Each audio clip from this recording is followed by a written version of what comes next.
ইনশাআল্লাহ এই জয় ইসলামের হবে ইনশাআল্লাহ। সম্মানিত ভাইয়েরা, অনেক ভাই বলেছেন খেলা হবে, সেই বড় খেলোয়াড় পালিয়েছেন, কিন্তু ওনার টিমের সদস্যরা কিন্তু এখনো ছোট ছোট জায়গায় আছেন। সতর্ক থাকতে হবে। টিমের সদস্যরা অন্য কোনো আশ্রয় নিয়ে যেন আমাদেরকে ইসলামী আন্দোলনকে কোনো ডিস্টার্ব না করতে পারে, এই জন্য আমাদেরকে সচেতন থাকতে হবে।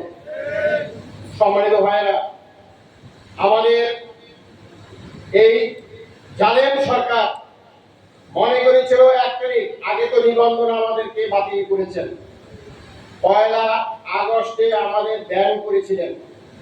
আল্লাহ রাব্বুল আলামিন 5 তারিখে ওদেরকে ব্যান করেছে।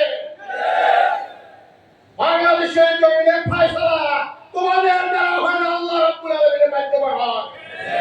কেউ কোনদিন ধারণা করে না, আমরাও ধারণা করিনি যে 5 তারিখে এই ধরনের একটা পরিবর্তন আসবে। সম্মানিত ভাইয়েরা আমার, যে আল্লাহ রাব্বুল আলামিন একটা মশা দিয়ে নমরুদকে শেষ করেছিল, সেই আল্লাহ রাব্বুল আলামিন ফিরআউনকে শেষ করেছিল, সেই আল্লাহ রাব্বুল আলামিন একটা